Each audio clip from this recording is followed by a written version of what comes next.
Welcome to the Global Commerce Academy, your trusted source for 100% free CMA USA 2025 lectures. Whether you're a student preparing for your exams, a professional looking to refresh your knowledge, or simply someone interested in the world of accounting, you're in the right place. Our mission is to make complex financial concepts accessible and easy to understand for everyone, no matter your background or experience level. In today's class, we're diving into Chapter 4. Income Measurement Concepts from External Financial Reporting Decisions, Section A of CMA USA Part 1. This chapter is a cornerstone for anyone aiming to master financial reporting, as it lays the groundwork for understanding how organizations determine and communicate their financial performance. We'll break down the key principles, definitions, and methods that form the basis of income measurement in the business world. Understanding income is at the heart of financial accounting. It's not just a number on a statement. It's a reflection of a company's success, efficiency, and ability to create value over time.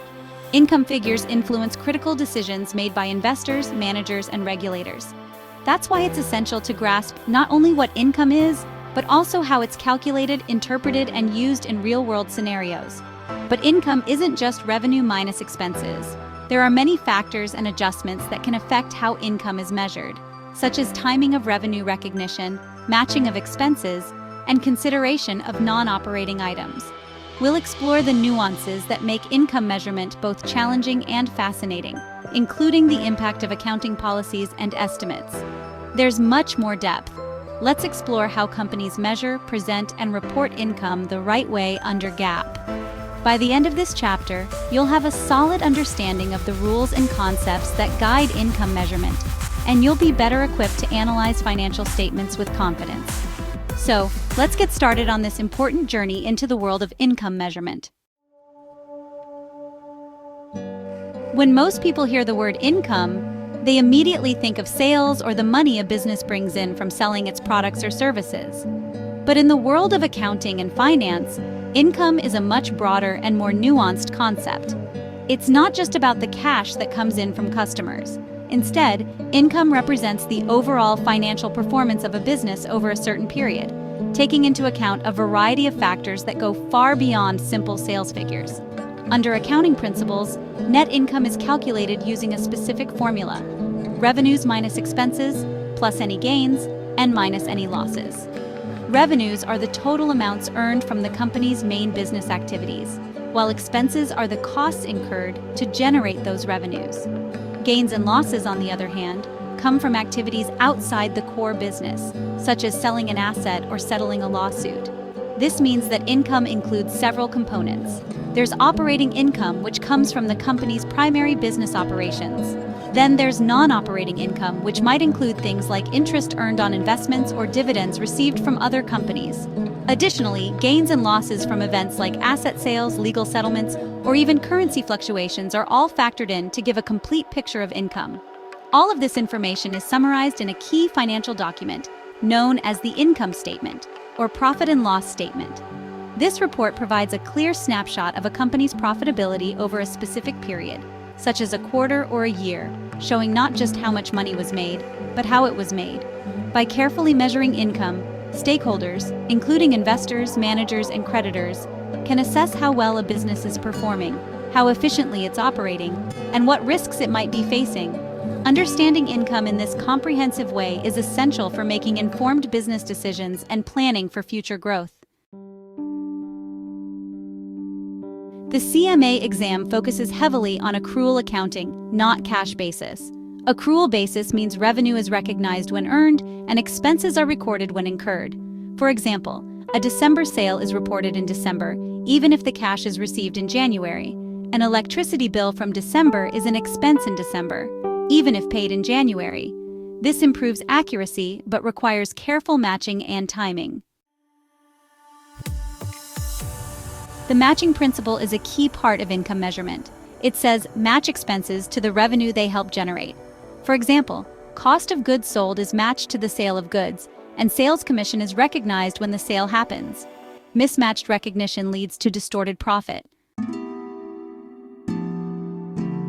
These aren't the same. Revenue comes from main business operations, like the sale of products or services. Gain, on the other hand, is from non-core activities, such as selling an old machine. Expense refers to the regular costs of operations. Think rent, salaries, or depreciation. And loss is about those unexpected outflows, like fire damage or lawsuit settlement. This classification really improves reporting clarity for decision makers.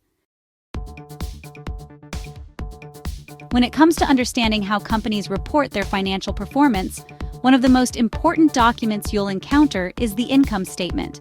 This statement tells the story of a company's revenues, expenses, and ultimately, its profitability over a specific period. But did you know that companies can actually present their income in two main formats? Each format has its own unique structure and purpose, and knowing the difference is crucial whether you're a student, an investor, or just someone interested in how businesses work. The first format is called the single-step income statement. As the name suggests, it's pretty straightforward and easy to follow. In this format, all revenues are grouped together at the top, and all expenses are grouped together below. You simply subtract total expenses from total revenues to arrive at net income. There are no intermediate steps or subtotals, just one simple calculation. This format is often used by smaller businesses or organizations that want to keep things simple and clear for their stakeholders. The second format, known as the multi-step income statement, is a bit more detailed and provides a deeper look into a company's operations. Instead of just lumping all revenues and expenses together, the multi-step format breaks things down into several important categories. It starts with sales or revenues, then subtracts the cost of goods sold to calculate gross profit. Next, it deducts operating expenses to find operating income. Finally, it accounts for non-operating items such as interest and taxes to arrive at net income. This format is especially useful for larger companies or anyone who wants to analyze a business's performance in more detail. If you're studying accounting or preparing for exams, it's the multi-step format that you'll really want to focus on. Not only does it provide more information, but it also helps you understand how different types of income and expenses affect a company's bottom line. Being able to identify and interpret the key sections of a multi-step income statement is a valuable skill, both in the classroom and in the real world. Let's break down some of the key subtotals you'll see on a multi-step income statement, so you know exactly what each one means and how it's calculated. First, there's gross profit. This is calculated by taking total sales and subtracting the cost of goods sold, which represents the direct costs of producing the products or services sold by the company. Gross profit shows how efficiently a company is producing and selling its goods before considering other expenses. Next, we have operating income. This figure is found by subtracting operating expenses, like salaries, rent, and utilities, from gross profit. Operating income tells you how much profit the company is making from its core business activities, before taking into account things like interest or taxes. And finally, there's net income. This is the bottom line, calculated by adding or subtracting non-operating items, such as interest income, interest expense, and taxes, from operating income. Net income shows the company's total profit or loss for the period, and it's the number that investors and analysts pay the most attention to. Understanding these formats and subtotals will help you read and interpret income statements with confidence, whether you're in the classroom or analyzing real companies. Not all income items are exact. Companies often use estimates, like for depreciation or doubtful debts. They also make adjusting entries, such as accruals and deferrals. These adjustments help keep the financial statements accurate and fair.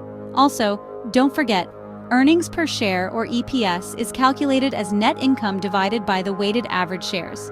EPS is a really important metric for investors. So that was Chapter 4, Income Measurement Concepts.